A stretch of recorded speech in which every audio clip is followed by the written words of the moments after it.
Hope you've enjoyed the conference so far. Basically, I'm an entrepreneur based here in Lebanon. I've started 2 businesses, EatSoap and Buildify, so I know about all the challenges we've been facing here to start our own ventures. But today we're going to talk about 3 amazing Lebanese who are going to share their stories, their insights, and the challenges they had to go through to succeed in the Valley and Portland. So we're going to start with an award-winning artist and storyteller, Mira. She won numerous awards, including the Webby's Award, TED's Ads for Worth Spreading. Her company, Red & Co., is behind Google's marketing initiative, Made with Code. So Mira, you have the floor. We're just setting up the mic for her.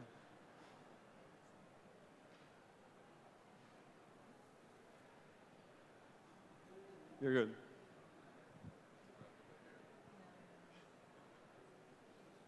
Everybody gets to watch.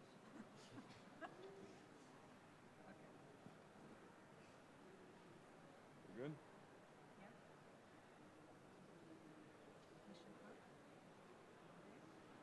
You can stand up or just sit.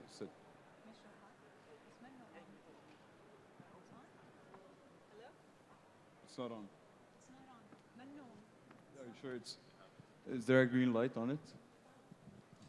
Yeah. Oh, hello. Okay, yeah, go ahead.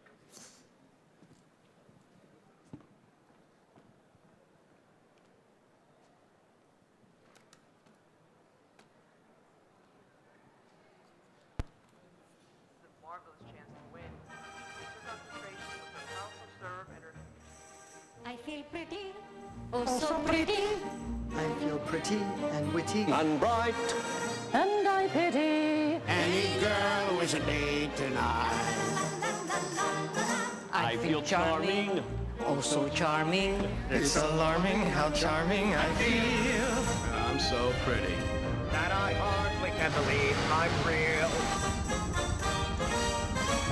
See that pretty girl in the mirror there. Look at the time you're gonna be. Such a pretty face. Such a pretty dress, such a pretty smile, such a pretty name. I feel pretty. Oh so pretty. I feel pretty and witty. And bright. And I pity.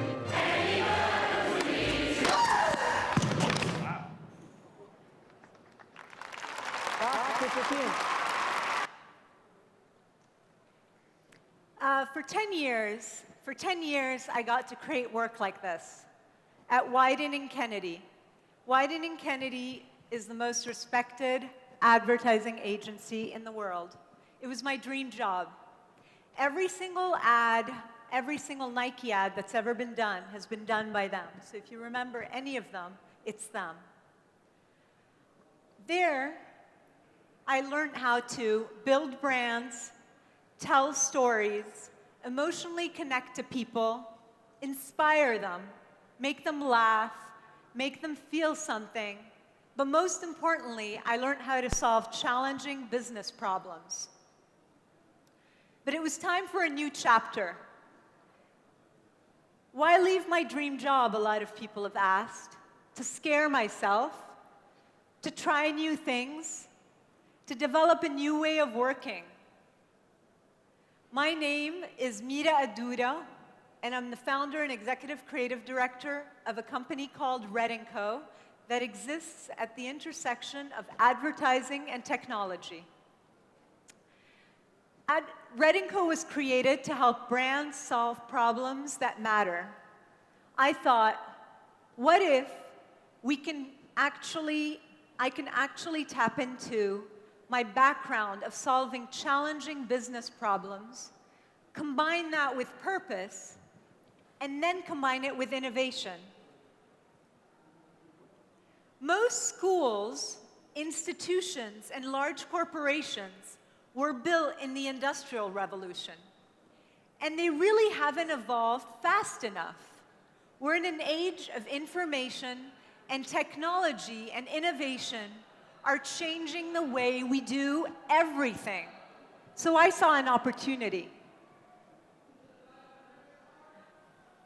I wanted to create a new way of working. I wanted to create a place that acts like a startup. I wanted to create an agency where you actually create custom teams for every problem. So you're not just, normally in agencies, you're actually just putting whoever's available on the project. Here, every problem, every unique problem that comes in gets a custom team that is assembled for that problem. I wanted to create a place that was more efficient, a place that cuts the fat, that actually flattens the traditional advertising model where there's no department, so it's not just designers working with designers or strategists working with strategists or the legal department working with the legal department. I wanted to create a place where technology was actually at the same table with strategy and at the same table with design and film and storytelling. Now I'd like to pause for a second and have you guys imagine something. I want you to imagine a world where your wife, your girlfriend, your colleague, your niece, your daughter, your lady friend did not exist. Imagine how less rich your life would be. Imagine all the ways these women make your life better, richer, and more interesting. Now back to problem solving.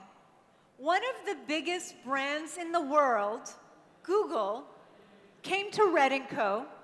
as soon as we opened our doors with one of the biggest challenges they've ever faced. Technology rules the world. We all know that. And for a lot of reasons, guys seem to rule the world that rules technology. Which means that almost all women out there are not contributing to any innovations Google or any other company out there is creating. Less than 1%, after Google did a ton of research and found out that less than 1% of high school girls are interested in code. And because they don't know code, they're not contributing their essential voice and they're not participating in any of the technology that we use every day. We realized that we have a huge perception problem.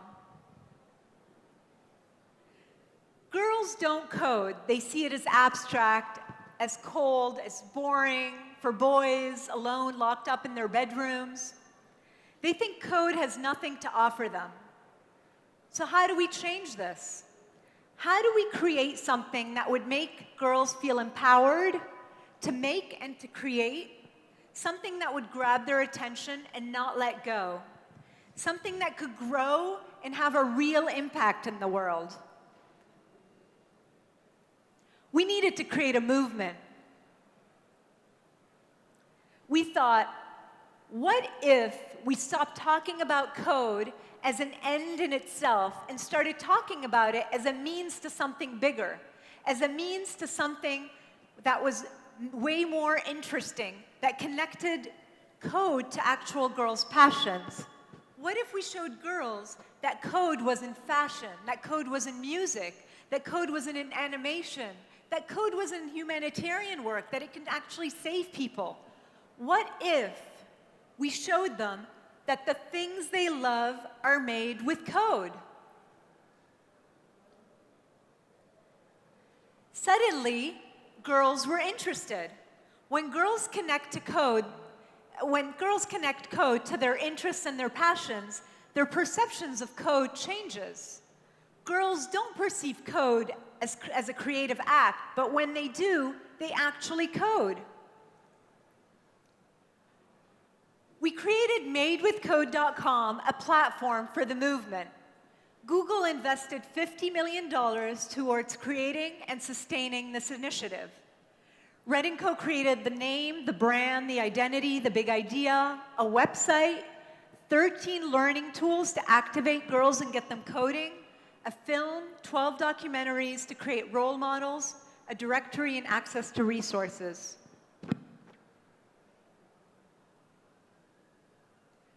Made with Code was, of course, mobile first, since girls are on mobile most of the time. We created 13 learning tools, fun, interactive, creative coding projects that taught core coding concepts that we developed with actual code educators. They ranged from coding an LED dress, to creating your own personal avatar, to creating your own 1-minute beat, all by actually programming and using a visual programming language called Blockly. For the first time ever, For the first time ever, we created technology to create, customize, render, print, and print and ship a 3D printed object with the help of Shapeways. This was a small example of the huge innovation that was done throughout this project.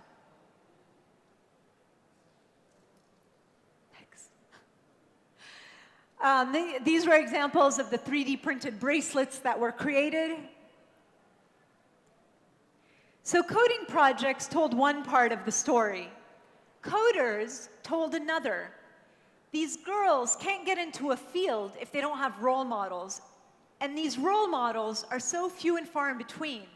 So we went out and actually tried to find women that actually covered each industry out there, so we can actually show girls that code is everywhere and in everything. So we found women in art, design, fashion, music, gaming, culture, humanitarian, medicine, tech. So everyone, we did documentaries. We created 12 different documentaries with everyone from Ayabdir at Little Bits to Mira with I Illuminate to Lamore Freed.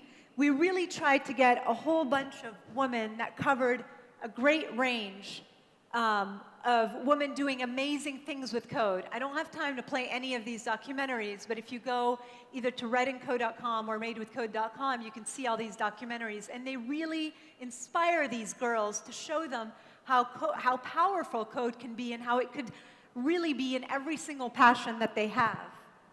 And then we created, so after you engage them and you inspire them, and then you activate them and you get them coding, we really needed to create a place where there's a community. So madewithcode.com also had a community where they can go and connect to other nonprofits, they can connect to people on the ground teaching girls to code, they can connect with other girls. And then we also created the first ever directory. A directory and a database of coding organizations for girls and for parents and for educators, so girls can actually go online and put in where they live, and they can actually get classes, workshops, camps that they can actually go to and continue learning. And then also have a whole bunch of online resources after they've continued to be more and more interested in code as they've done all the coding projects we created. Made with Code was launched in New York City with a whole bunch of celebrities and a huge party. Classrooms all around the world and all around the States are using madewithcode.com to inspire and inspire girls to code. 6 months after the launch, 5 million girls had coded projects on madewithcode.com. Initially, Google wanted to inspire 1 million girls to code and get 1 million girls coding. 6 months after launch, we had 5 million girl coders, and now it's already in the tens of millions. Fast Company went as far as calling it one small step for Google and one giant leap for empowering girls to code. Made with Code has gotten every single press and media mention out there. And Red & Co. has won 8 awards for this work in 2015. Red & Co. wants to keep continuing to help brands tell their story and continue to innovate, creating work in new ways, working in new ways, and solving problems that matter. I'm going to leave you with this brand film that we created for Made with Code to launch the project, to launch the whole initiative. The world is made with tiny bits, with invisible stuff and weightless things. The world is made with DNA, drawn together into tigers and cathedrals and snow cones. The world is made with bits of language, letters and spaces and numbers, organizing nations and brunch and love. The world is made with you, unreplicable, particular you. Who are made with tiny bits and words strung together, you whose effect can be enormous, life-changing, history-making, world-better-making. The code to change is also made with tiny bits and bytes drawn together. To dig wells, to share a joke with millions, to get directions. You are a girl who understands bits exist to be assembled. And when you learn to code, you can assemble anything that you see missing. And in so doing, you will fix something. Or change something. Or invent something. Or run something. And maybe that's how you will play your bit in this world.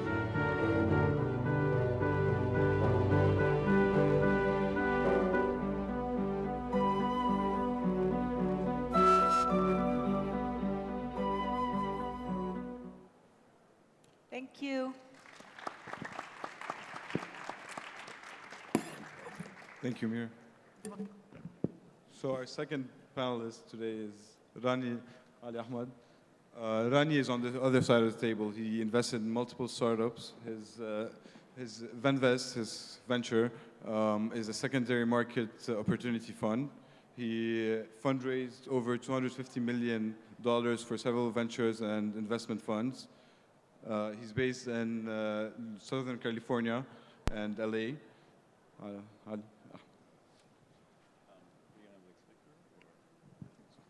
Let me get it. It wasn't working for me, but maybe it'll work for you. You can sit if you want. Just this? I think right. Oh, this one. Yeah. Sorry. Thank you for sticking around here. We're the last batch, and we're very honored to be here and to share our stories with you. I'm honored to be with this panel. Yes, I've switched to the dark side. My background was as an entrepreneur, so I've started several companies, mostly in tech. And eventually I had to make the switch. But I still, in my heart of hearts, is as an entrepreneur, and I try to help entrepreneurs through the funding I do. The first fund I'm going to talk about is Venvest Capital. Can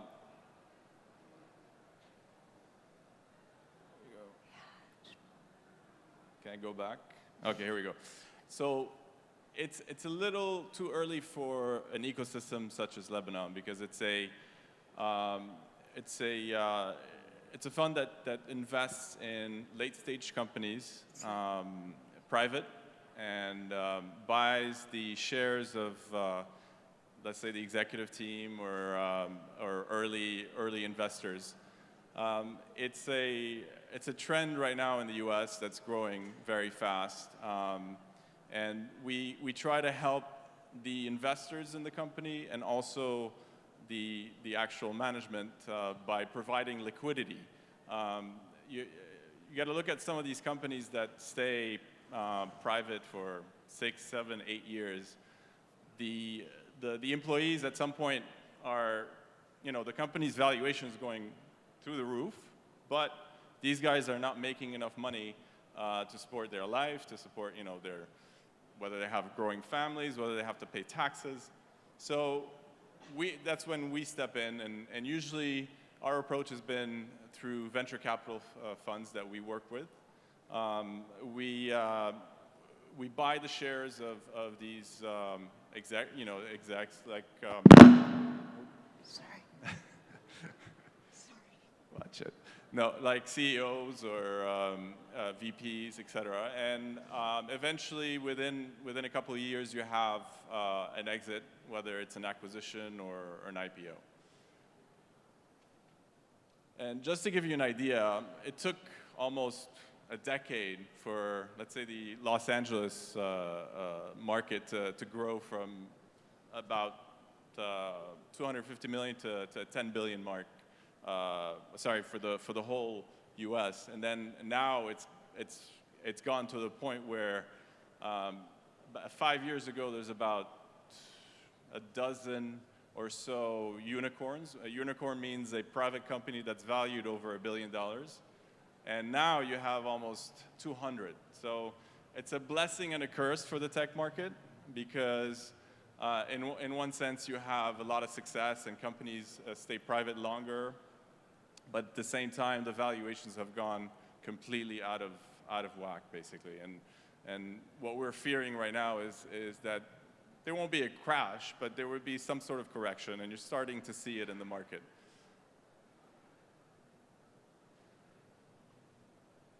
Let's see. So we're an opportunistic fund. We invest all over the U.S., but we invest in the Southern California market that's been underserved. It's not as huge as the San Francisco market or New York, but it's getting there. You got companies like Snapchat, et cetera, that are calling it home. And we're getting a lot of exits as well, which is making everybody happy. Let's see, what else? I'll skip that. Sorry, this is a recycled presentation at the last minute, so I can talk. And other than my fund, I also invest personally with a syndicate of different investors that have sold their companies. And to give you sort of a feel of what we like to do is we invest in the people more than the idea, because you can have a great idea, but if you can't execute on it, it's not even worth the pain, because it's a lot of work. I mean, it's 150% of your time. And what we do is we try to act as smart money in as an early seed and angel investor, and we try to bring some sort of advantage to the companies we invest in, whether it's business development, whether it's HR, whether it's helping people to get to the next level in Series A through our VC contacts. So that's it. Thank you. So last but not least, Karim, a Harvard graduate. He's one of the co-founders of Paribus, one of the only, I think, Lebanese who's been through the Y Combinator program. Last summer, they've raised over $2 million from top VCs back in October. Okay. Thank you, Paul. Yeah, so I'm going to take this opportunity to talk a little bit about, I guess, Paribus's experience at Y Combinator this summer, how we applied, how we got in, what we did there, and how things have changed for us since we went through the accelerator program. And all the things I'm going to say are really my opinion. I'm not affiliated with YC in any way other than having received some investment from them, but that's about it. So first of all, let me tell you about Paribus. So Paribus is the startup that I'm working on. So we built a web app that automatically saves shoppers money. So there's this thing in the US that says that if you buy something from a store and it goes on sale later, you're owed the difference back within a certain period of time, of course. So most stores like Amazon, Macy's, Bloomingdale's, Best Buy tell you that if you buy a TV for $400 and a few days later it goes on sale, either at their store or at a competitor's store, they'll give you the difference back. But the problem is that no one claims this money. It's a pain in the ass. You have to fill out forms, track prices, know what you bought, when you bought it, where you bought it, and they know this. But at the same time, what happened over the past 2 or 3 years is that those stores have started gathering more and more information about you, which laptop you're using, where you live, how much you earn, and they've started adjusting their prices faster than ever before. Today, Amazon is changing about 150 million prices per day. So that's 8 price changes for every item they sell. So we saw this as an opportunity and we decided to automate it completely. And that's exactly what we did. So really signing up for Paribus is extremely simple. You link your mailbox with a click and you're done. So the experience after that is that you get emails, you get notifications telling you that we saved you $30 here, $100 there.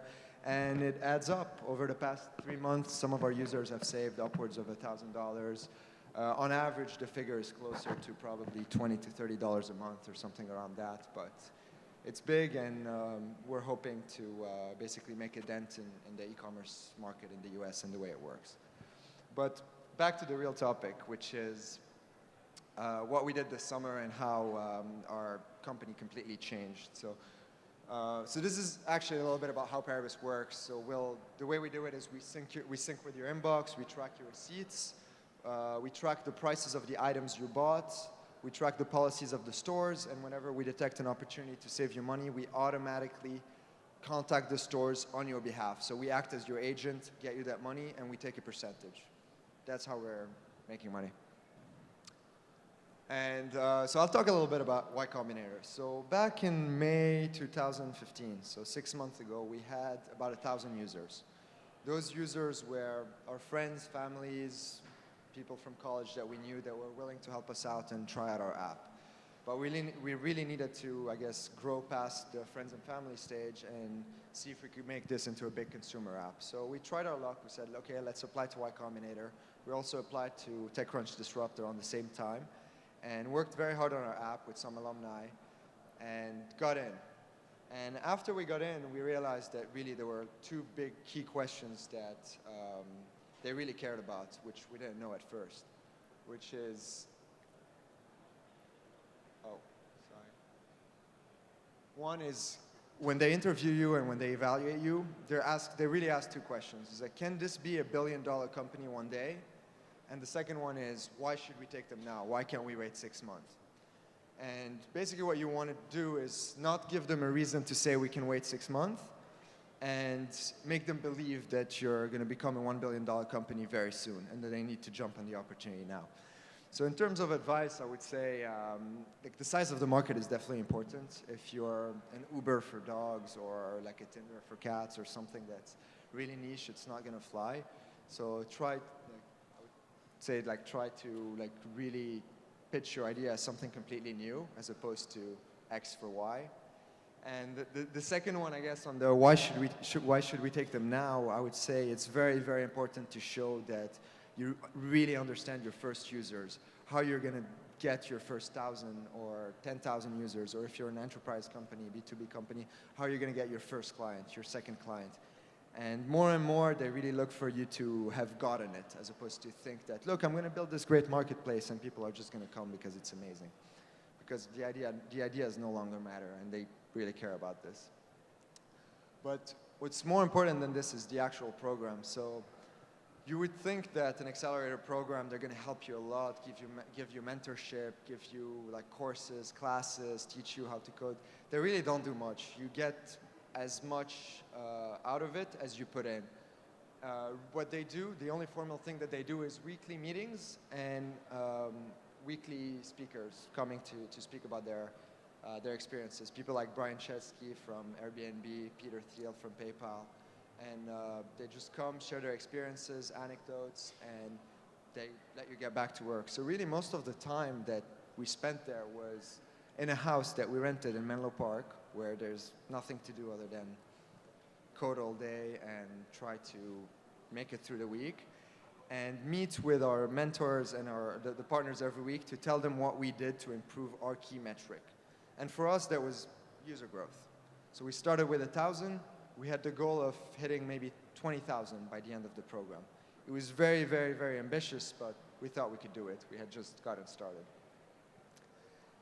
And that's where we started, I guess, laying out like how we're going to get growth, right? So for us, there's like we laid it out this way. So we saw that, look, there's visits on the website. Those visits are going to lead to a certain number of users that are going to convert. Some of these users are going to share the product with their friends, and each share is going to generate a certain number of clicks. And we laid all these out on the table, and we're like, okay, we're going to work on these 4. At the beginning of the summer, our conversion was around 20%. The number of people who shared was also around 20%, and we had about 4 clicks per share. We didn't know what to work on, and actually we tried to work on everything. Every day we would try something new. What worked at the beginning of the summer was very different from what worked at the end of the summer. So I'll just show you in the graph, and we'll talk about it some more. So this is our growth graph. So we started with about 1,000. And the first thing that we decided was like, look, we can get press probably relatively easily. They'll get us a few thousand, we were focusing on visits. Like they'll get us a few thousand users. They'll come, they'll visit the page, 20% of them will sign up. Let's just hit the press, hit the blogs, hit YouTube, influencers, hit everyone. And that worked for a while. So when we launched at TechCrunch Disrupt and got featured on TechCrunch, that got us about 4,000 users in a pop. When we got featured on Product Hunt and launched on Product Hunt, that also got us another 4,000 users. But the one big thing that made a huge difference for us, and that we would have never noticed if we hadn't tried it, was a small update that we did to our referral program. So when users joined Paribus, we told them that if you share it with a friend and they save, we'll give you a cut of their savings, which is probably for most people that think about it and know how Paribus works and have experienced it, an extremely great value proposition. But we realized that there wasn't an immediate incentive that they were getting, and people probably had to think a lot about the math of how it all added up and whether they would benefit from it. And they were sharing at 20%, which was still good. But the day we changed this to share immediately with your friends and you get 5% off our fee, sharing jumped to 50%. So it got multiplied by 2.5 overnight, and that was just a big change for us. And really, the lesson from it is that there's no silver lining. You just have to try everything and be diligent about it and keep doing it until something works. And that was the whole duration of the YC program, and what we learned from it is really to keep very good focus on one metric, and that's still the one metric that we care about, and it's user growth, which got us to about 80,000 users today, with the same numbers that we're seeing on conversions, the same numbers that we're seeing on sharing, and the same hard work that we're putting every day to get there. Of course, the team has grown. We're now 12 people. We were 2 people when we started. And we've saved, I guess, our users over $300,000 so far. So it's been an incredible experience so far. I guess at the end of this, I want to talk a little bit about our experience with fundraising and how the advice I would give to people if they get a chance to get to the point where they're doing well and they want to ask for money to take it to the next level. I would say the first thing to do is to raise money when you don't need it. When you raise money when you don't need it, the ball is completely in your court. You dictate your terms, you get as much money as you need. If you wait until the last minute to raise money when you need it, every week that goes by, you get more pressure, you get bad terms, you're not happy with the whole fundraising process. The second one is probably around the same area, which is like, try to get the VCs to compete. Don't go to just one VC and take the offer right away. See what everyone else is willing to offer you. Try to create some buzz, get a lot of people involved, and get as much competition as you can from them. Competition with startups is very hard. There's no reason it shouldn't be hard amongst VCs as well. And the last one was, don't ever start with zero. It's a lot easier to say, I'm raising $1 million and I got $100,000 this week from this person than saying I'm raising $1 million and I have zero. And the way to do that is you can start by saying, look, I'm only raising 200,000, when in your head you know you want to raise $1 million. You get your first 100, 150,000, then you say, okay, I'm actually raising 500,000. So there are like a couple of tricks and a couple of things you can do to like get to the point you want. But fundraising is really an art from both sides.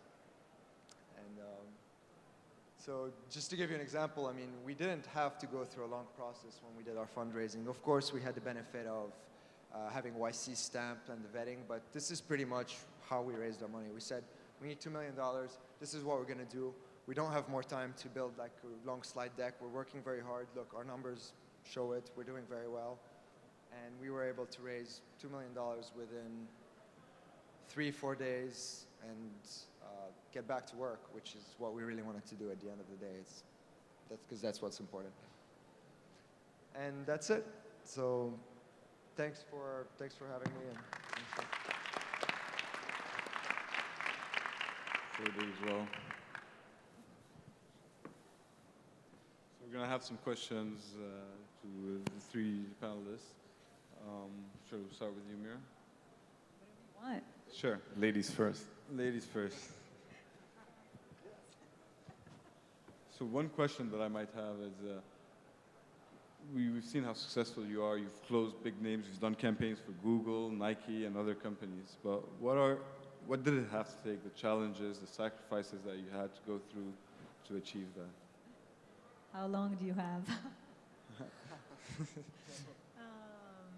Go ahead. It's a lot of hard work. There are no shortcuts.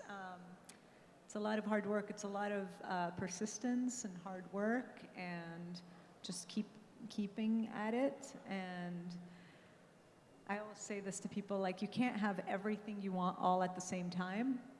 You kind of, different things in your life kind of take priority at different times in your life, and sometimes you prioritize, you kind of go really hard with work, and sometimes you're, scaling back a little bit and you're making other things priority, but you can never have everything all at the same time, as much as, like, sometimes when you look at, like, a lot of people's lives, it looks kind of perfect and it looks like they have everything. I think it's kind of a delusion. It takes a lot of hard work. People have to hear that. Especially here in Lebanon, the startup ecosystem is still at its most basic stage. So people have to know how hard it is and how much you have to persevere to reach. Yeah, it's years. I'm sure these Karim, guys do you would have anything say to the add? same thing. It's years. It's extremely hard. I mean, it's hard to leave a cushy job as well when you're like getting paid. You can pay for your apartment, your rent, and then you get promoted and you get paid a little more and you get to spend a little more and you don't want to give that away. And that's very hard to do, but that's how you get stuck in a career that you never wanted for yourself, and then 6 years later you're still doing the same thing that you never wanted to do when you're completely passionate about something else. So it's very hard to make those sacrifices, but at the same time it's easy if you're passionate, right? So you just have to know that you're gonna probably fail 4 or 5 times before you succeed, and be ready for it. And hopefully, like, failure is seen as, I mean, not failure, but like trying and raising money and failing is actually seen as a good thing in Lebanon, because from what I heard, it's not always the case. I know in the US, you can raise money, like work very hard in a startup and get very close to success, and you fail, and doesn't make it at all harder to raise again. It actually makes it easier if you're an experienced, seasoned entrepreneur, even though you didn't. Yeah, if you don't do the same mistake twice, that's the only. Yeah. If you learn from your mistakes, this is part of the track record. So, as long as you're raising other people's money, I think Travis of Uber, I think he failed at 3 or 4 companies before At Uber. least, So that's not a brilliant example. But as an investor, for example, Rani, if an entrepreneur comes up and who has tried for several years with several ventures, would it make you more comfortable to invest in him if he has the right idea, of course, and these other assumptions are in place? It's tough, yeah. As I said before, for me and the people, the syndicate that invests with me, it's all about investing in the people. And, as I said, you can have an amazing idea. If you can't execute, it's not even worth it. It's a lot of hard work. Like Karim said, you're doing this day and night. You're maxing your credit cards. You're not getting sleep. And it's a lifestyle. You want to see that in the person who's really dedicated to do that. And whether they had successes, some success, maybe some mild successes, and maybe failures, and they keep persevering. That's a very important aspect that we look for in people that want to invest in. Yeah, not being afraid to fail, I think, is huge. That's important too. In terms of fundraising, so you've raised $250 million. So here in Lebanon, most deals with funds take around 6 months on average. How do you think we can improve that or simplify the process? Or I think there's a bunch of variables that needs to be addressed. One of them would be, first of all, the legal documents. I mean, in the US, even in Europe, whether it's France or UK, it's still not as simple as in the US. The US is probably the fastest track to raise money because the instruments and the legal documents are there to support the entrepreneur. Here, it's almost archaic, so that's part of the process. That's something to change. Also, the mentality, the due diligence process has to become much more methodical for these investors when they look at these companies, and for them to determine fairly quickly, because you're wasting the entrepreneur's time, and it's not fair. I mean, these guys this is their life, and if you're not interested, and I know a lot of some investors here like to drag people along a bit, tell them maybe, or it's not really helping the entrepreneur. It's not really helping the ecosystem. You need to support these guys and act as a community rather than, oh, this is my investment, I want to keep it to myself, and so these things, attitude and also legal docs need to change to help the system. Anyone has something to add to that? So Karim, what is the best way, in your opinion, for Lebanese entrepreneurs who are looking to relocate to the Valley? What's the best way to do that? Is it through an accelerator or some other way? Sadly, I think it's extremely hard for visa reasons, mostly, more than anything. Through accelerators, you could probably go for the accelerator and come back, but until you really make a dent here and have enough money to get some sort of investor visa or entrepreneur visa, it seems like it would be extremely hard to relocate to the US. I think it's easy to do, yeah. It's tough, and it's getting tougher, as we all know, for other reasons than business reasons. But I think part of it is education. If you're there, if you're a student there, and you get the ability to stay 1 year more in practical training, which gives you the opportunity to look for work or to start your own company. And there are ways, there are ways to come up with, and I know we talked about this, there are investors. If you have the ability and you have an idea and you're working on it, there are ways to work together to provide you with a vehicle to create your company. So there's also very recently a VC that opened with the sole purpose of sponsoring the H-1Bs of entrepreneurs, and it's, I guess, part of the investment that they do is also in sponsoring the H-1B visa. I don't know exactly how it works legally, but that's definitely an interesting area to explore. I know, like, YC in general and the big guys in Silicon Valley are pushing very, very hard on immigration reform and trying to get foreign entrepreneurs to come to Silicon Valley. Yeah, and that's something that Democrats and Republicans both agree on. So probably the only thing. So I think we should talk about the different infrastructure that you have in the States and Valley. Is so much different than here. We were talking about right now how you're trying to upload your presentation, but 3 hours later it was still at 20%, so internet could be a problem. Do you have any say of what we can improve as an overall infrastructure for the country to help people start their own businesses here? Electricity and internet. Yeah, so you reach 90% and electricity just crashes everything. Cheap electricity and internet. I know, that's another problem. Just like, just basic infrastructure should not be, expensive. That's what's so ridiculous about stuff here. And I would definitely add teaching everyone how to code, like at a younger age. I think there's, in my opinion, maybe too many accelerators here. Maybe, probably at this point enough, like, money to get the ecosystem started, but not enough developers, if we're talking about tech startups at least. Yeah. For sure. Somebody yesterday asked me about, like, we've got so much from Made with Code. There's been so much interest. Obviously, it's blown up in the States, but there's been so much interest from, like, Mexico City and other places around the world. Somebody asked me, like, has anybody even talked to you about it in schools here, like using it as a tool to, get kids coding here, not just girls, all kids? And I said, no. And it's weird, because it's like, and we think we're so educated and exposed and everything. And one of the most essential tools that is needed for any future job is code. And schools here are not even aware of that, or not even in touch with that. So. And you also have to provide a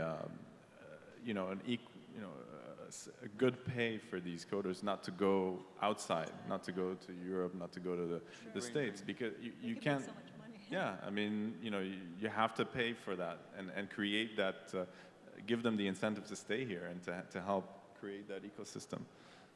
I mean, if the internet is fast enough, they can work remotely from here. And I mean, I know that firsthand. We work with some remote developers who are amazing, and I would love to do the same with people from Lebanon if I could. That is one of the most amazing things about being a developer, is that you could work from here and you could be working for companies in the States. You could be, just like so connected to so many amazing things, but internet's a huge problem.